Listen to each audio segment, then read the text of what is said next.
جو حضرت زبیر بن عوام کا ذکر کیا یہ بھی عشرہ مبشرہ سے ہیں۔ عشرہ مبشرہ صحابہ کرام کون ہیں؟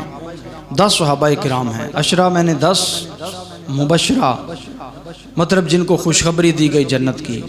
یہ 10 صحابہ کون؟ حضرت ابو بکر صدیق، حضرت عمر بن خطاب، حضرت عثمان غنی، حضرت علی المرتضیٰ، حضرت طلحہ بن عبید اللہ، حضرت زبیر بن عوام، حضرت سعد بن ابی وقاص، حضرت عبد الرحمن بن عوف، حضرت سعید بن زید اور حضرت ابو عبیدہ بن الجراح رضی اللہ تعالیٰ عنہم اجمعین کو عشرہ مبشرہ صحابہ کرام میں شامل کیا جاتا ہے۔ یہ ایسے ہیں جن کو دنیا کے اندر بارہا اللہ کے رسول نے جنت کی خوشخبری سے سرفراز فرما دیا۔ آج ہم انہی میں سے ایک عشرہ مبشرہ صحابی رسول کا ذکر کرنے جا رہے ہیں جن کا نام اور وہ ان کا رشتہ وہ ہیں حضرت بی بی صفیہ۔ بی بی صفیہ حضور صلی اللہ تعالیٰ علیہ وآلہ وسلم کی پھپھو کا نام ہے، حضرت عبد المطلب کی پیاری بیٹی کا نام ہے۔ حضرت بی بی صفیہ کے بیٹے ہیں، لخت جگر ہیں، حضرت خدیجہ الکبریٰ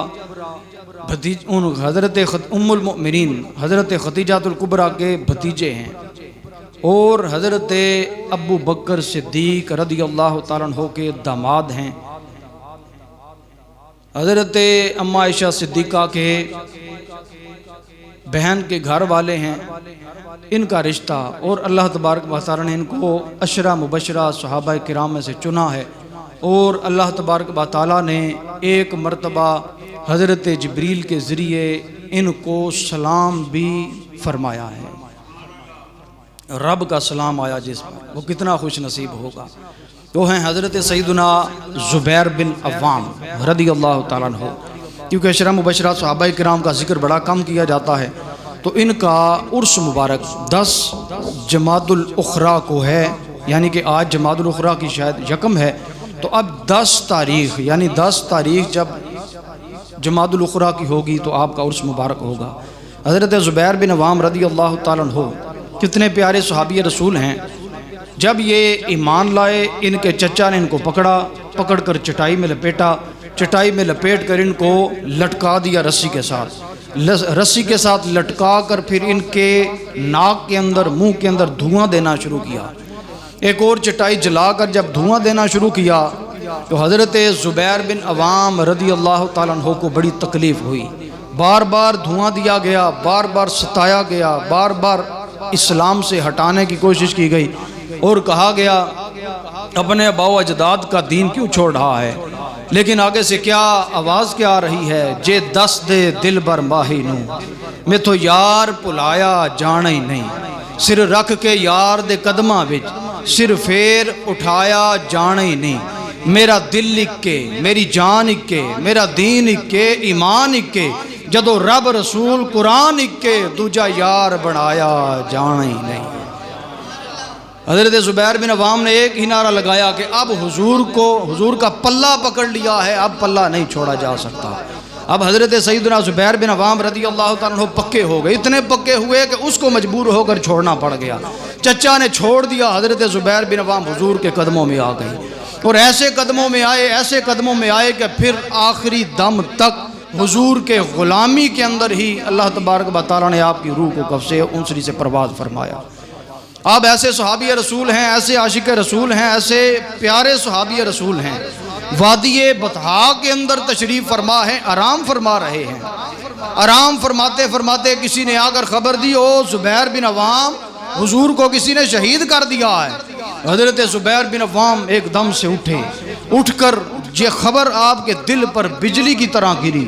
پریشان ہو گئے۔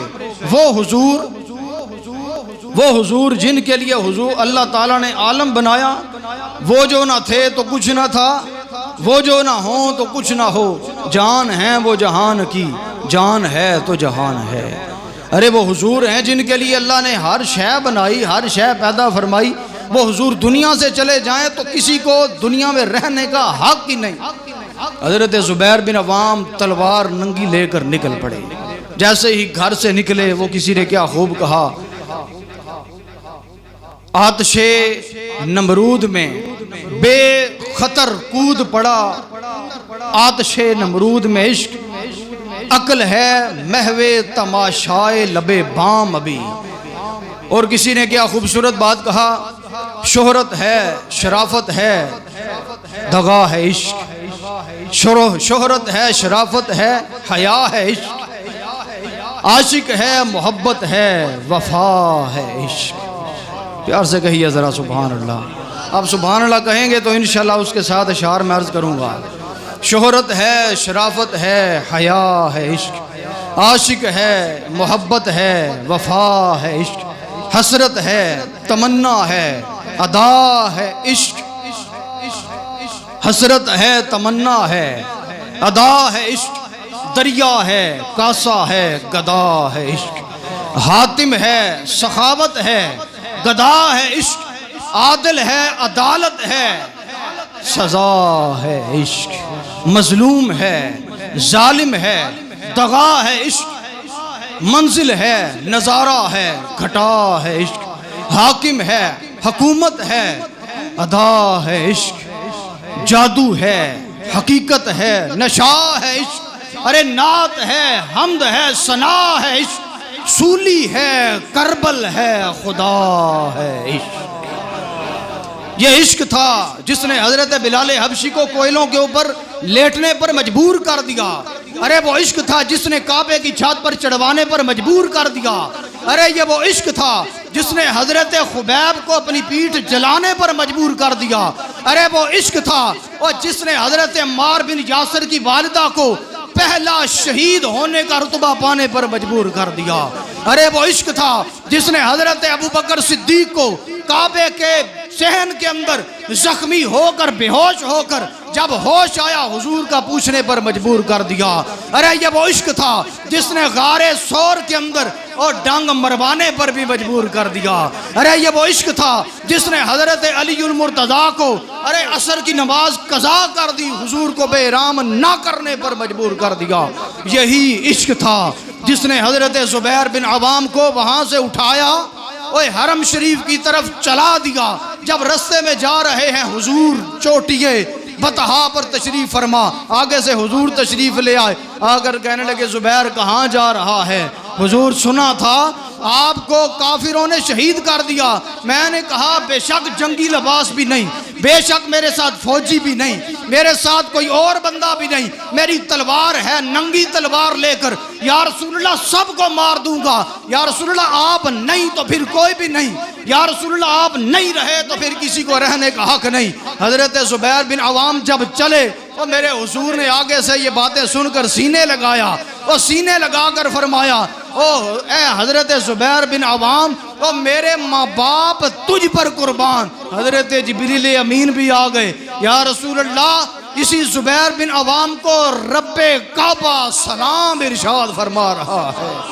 یا رسول اللہ اس زبیر بن عوام کو دعا ارشاد فرمائیے. میرے حضور نے فرمایا اے زبیر بن عوام ہم اللہ کی بارگاہ میں عرض کرتے ہیں زبیر بن عوام اللہ تعالیٰ تجھے بھی برکت عطا فرما دے گا، تیری تلوار کو بھی اللہ تعالیٰ برکت عطا فرما دے گا. حضرت زبیر بن عوام وہ ہستی ہیں جنہوں نے اسلام کے اندر سب سے پہلے تلوار نکالنے کا شرف حاصل کیا ہے. میرے آقا کریم سنن ابن ماجہ کی حدیث نمبر 203 فرمایا من سن سنتا حسنتا فعمل بها کان له اجرها ومثل اجر من عمل لا ينقص من اجورهم شيئا. میرے آقا کریم صلی اللہ علیہ وآلہ وسلم نے فرمایا جس نے اسلام میں اچھے طریقوں کو رائج کیا اور اس طریقے کے اوپر عمل بھی کیا گیا، خدا کی قسم جو عمل کرنے والے ہیں ان کو بھی اللہ تعالیٰ اجر و ثواب عطا فرمائے گا. جس نے یہ طریقہ ایجاد کیا ہے رب اس کو بھی اجر و ثواب عطا فرما دے گا. حضرت سخی سلطان العارفین سخی سلطان باؤ پھر کیا فرماتے ہیں؟ فرمایا عشق جنا دے ہڈیں رچیا او پھر دے گنگے بہاتے ہو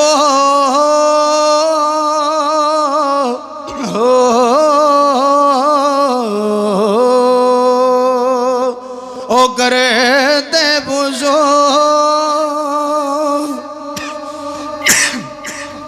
اس میں آزم دا او کر دے بزرگ اس میں آزم دا او رہندے چپے چھپاتے ہو او تو قبول نمازاں پاگو جد یاراں یار پچھاتے ہو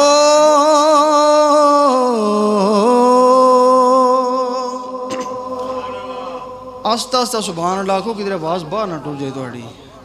آستہ آستہ اور آستہ آستہ سبحان اللہ کو کدھر تانوں پولیس نہ پکڑ کے لائے اور پیار نہ لاکھو اللہ دا نام لے کوئی بندہ نہیں جے پکڑتا پیار نہ لاکھو ذرا سبحان اللہ ڈریا نہ کرو دب کے آکھو ذرا سبحان اللہ میرا گلا خراب ہو گیا پھر بھی میں آکھن لگے ہیں لیکن توڑا تک نہیں نہ خراب ذرا پیار نہ لاکھو ذرا سبحان اللہ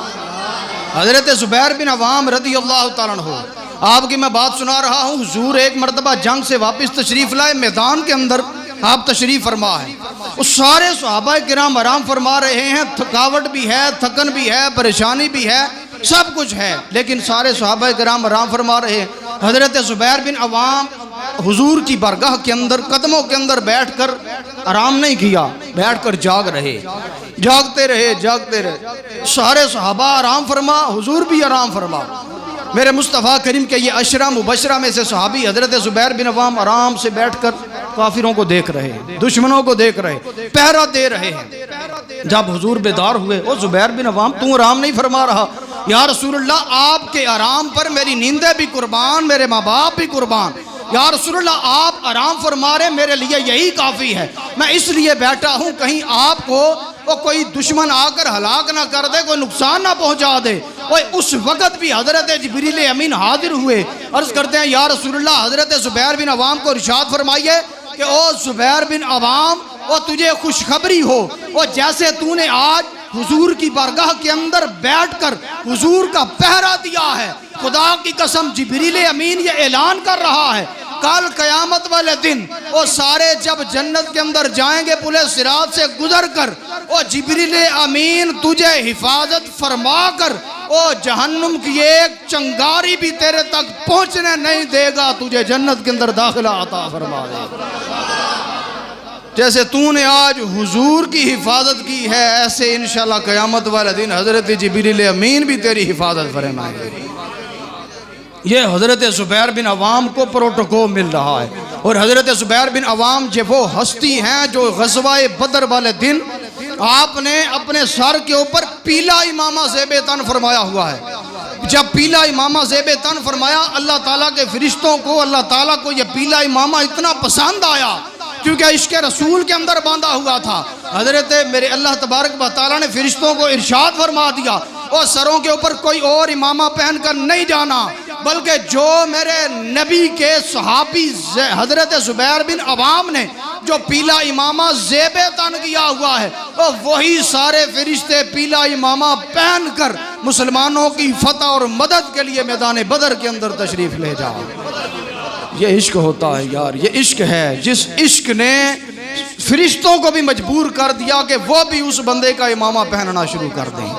حضرت زبیر بن عوام یہ عشرہ مبشرہ میں سے صحابی ہیں 10 جمادی الاخری کو آپ کی شہادت کا دن ہے جنگ جمل والا دن وادی کے اندر جا کر شہید کیا گیا جس بندے نے شہید کیا حضرت علی المرتضیٰ کی طرف سے آیا تھا آ کر کہنے لگا جناب میں نے ان کو شہید کر دیا ہے حضرت علی المرتضیٰ نے فرمایا کہ وہ عشرہ مبشرہ صحابی رسول میں سے تھا وہ ظالم تجھے مزدہ نار کا میں دے رہا ہوں تو نے میرے بھائی حضرت زبیر بن عوام کو شہید کر دیا ہے تو ہمیشہ ہمیشہ کے لیے جہنم میں رہے گا تو یہ حضرت زبیر بن عوام کی شہادت ہے اللہ تبارک و تعالیٰ ان کے عشق رسول کا ایک قطرہ ہمیں بھی عطا فرمائے آخر میں پچھلی دفعہ میرے بھائی نے سوال کیا تھا اس سوال کا جواب میں عرض کر رہا ہوں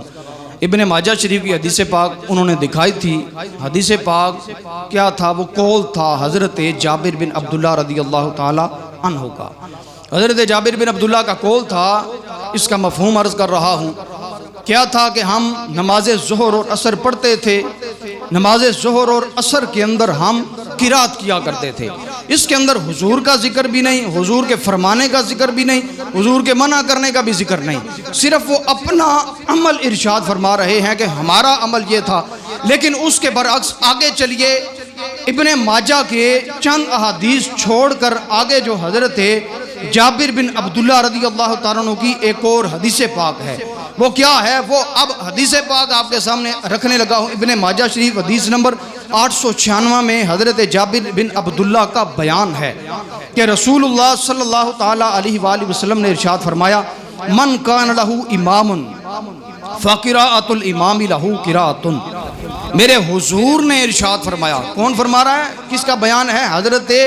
جابر بن عبداللہ کا، کہ جس کا کوئی امام ہو تو امام کی قراءت ہی اصل میں اس کی قراءت ہوا کرتی ہے۔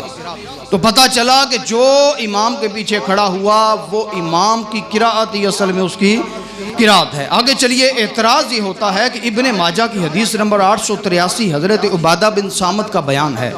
کیونکہ میں آج کوشش کر رہا ہوں سارے اعتراض مکمل کر دوں، اس کے بعد کوئی اعتراض نہیں رہے گا۔ جو حدیث بیان کر کے لوگوں کو کہا جاتا ہے کہ آپ لوگ قراءت جو ہے وہ اپنی ظہر اور عصر کی نماز میں پیچھے امام کے کیا کریں، کیا کس بات سے، کس حدیث پاک کو سنا کر قراءت کا کہا جاتا ہے؟ ابن ماجہ کی حدیث نمبر 893 ہے، رسول اکرم صلی اللہ تعالیٰ علیہ وسلم نے ارشاد فرمایا، جس نے نماز میں سورہ فاتحہ کی تلاوت نہ کی تو اس کی نماز نامقبول ہے۔ دوسری حدیث پاک رسول اکرم صلی اللہ علیہ وسلم نے ارشاد فرمایا، حضرت عبداللہ بن عمر بن العاص رضی اللہ تعالیٰ عنہ کا بیان ہے کہ قال کل صلاۃ اللہ یقرأ فیہا بفاتحۃ الکتاب فہی خداج فہی خداج۔ حضور نے ارشاد فرمایا، جس نماز کے اندر سورہ فاتحہ کو نہ پڑھا جائے تو وہ مکمل نہیں، وہ مکمل نہیں۔ اس بات کو بیان کر کے، اس حدیث پاک کو بیان کر کے کہا جاتا ہے کہ پیچھے قرات کرنی چاہیے حضور کی حدیث۔ اب آپ نے بڑے غور سے ان دونوں احادیث کو آپ نے سماعت کیا ہے۔ اب مجھے یہ بتائیے، اس حدیث پاک کے اندر کہیں حکم ہے کہ حضور نے فرمایا ہو کہ تم نماز میں امام کے پیچھے قرات کیا کرو؟ اس کے اندر ایک بتا دیا گیا کہ نماز کے اندر جس نے قرات نہ کی اس کی نماز مکمل ہے، یہ نہیں کہا گیا کہ جماعت نہ مکمل ہے۔ بات سمجھ میں آ رہی ہے؟ جماعت کا حکم اور ہوتا ہے، نماز کا حکم اور ہوتا ہے۔ جب آپ اکیلے نماز پڑھیں گے تو اس کے اندر اگر سورہ فاتحہ نہیں پڑھتے وہ نماز نہ مکمل ہے، نہ کہ جماعت کے اندر اگر نماز پڑھ رہے ہیں وہ جماعت نہ مکمل ہے۔ وہ تو آپ نے امام کے پیچھے پڑھ لی تو اب امام کی نماز آپ کی بھی نماز، امام کی قرات آپ کی قرات ہے۔ اسی طرح جناب محترم آگے چلیے، ثبوت میں یہ حدیث پاک میں آپ کے سامنے رکھتا ہوں۔ اب حضرت ابو ہریرہ رضی اللہ تعالیٰ عنہ کا بیان فرماتے ہیں، رسول اکرم صلی اللہ علیہ وسلم نے ارشاد فرمایا، اب میں وہ حدیث پاک بیان کر رہا ہوں جس میں اللہ تعالیٰ کے رسول نے حکم دیا ہے کہ امام کے پیچھے قرات نہیں کرنی۔ کیا ہے؟ حضور صلی اللہ تعالیٰ علیہ وآلہ وسلم، ابو صاحب نے کہا میں حضرت ابو ہریرہ کی خدمت میں عرض گزار ہوا، میں بعد دفعہ امام کے پیچھے ہی ہوا کرتا ہوں۔ اس پر انہوں نے یہ حدیث پاک جو اوپر بیان کی، یہ حدیث پاک سن کے حضرت ابو صاحب نے کہا، حضرت ابو ہریرہ کی خدمت میں نے عرض گزار ہوا، میں بعد دفعہ امام کے پیچھے ہوا کرتا ہوں۔ اس پر انہوں نے میرے بازو کو پکڑتے ہوئے یہ فرمایا کہ اے فارسی، اگر تو امام کے پیچھے پڑھتا ہے تو سورہ فاتحہ کو اپنے دل کے اندر پڑھ لیا کر۔ اب دل کے اندر پڑھنا اور ہوتا ہے، زبان سے پڑھنا کچھ سمجھ میں آئی ہے بات آپ کو؟ حضرت ابو ہریرہ کی یہ بھی حدیث پاک بیان کی جاتی ہے، حضرت ابو ہریرہ نے فرمایا قلب کیا؟ اور یار قلب کے اندر اگر آپ کسی کو گالیاں دے کہ کیا نامہ اعمال میں لکھا جائے گا؟ بشا کہ جتنا مرضی کو گالاں کٹتا رہے، کوئی نامہ اعمال کے اندر نہیں لکھا جائے گا جب تک زبان سے نہیں نکالے گا۔ اسی طرح حکم زبان سے ہوتا ہے، جب آپ قرات زبان سے کریں گے حکم اس کا ہوگا، نہ کہ قلب کے اندر۔ تو اس بات سے بالکل روز روشن کی طرح آپ کے سامنے ہر شے رکھ دی گئی ہے کہ حضور صلی اللہ تعالیٰ علیہ وآلہ وسلم کی سنت، صحابہ کرام کی سنت یہ ہے کہ اگر امام کے پیچھے ہوں گے، چاہے فجر ہو، ظہر ہو، عصر ہو، مغرب ہو، عشاء ہو، قرات نہیں کی جائے گی امام کے پیچھے ہوں۔ اگر اب آپ اکیلے پڑھ رہے ہوں تو پھر آپ قرات کریں، آپ کو کوئی بندہ نہیں روکتا۔ اللہ تعالی ہم سب کو تمام احادیث پاک کے اوپر، قولی فعلی احادیث کے اوپر اور مسلک احناف کے اوپر ہمیں گامزن فرمائے، آمین۔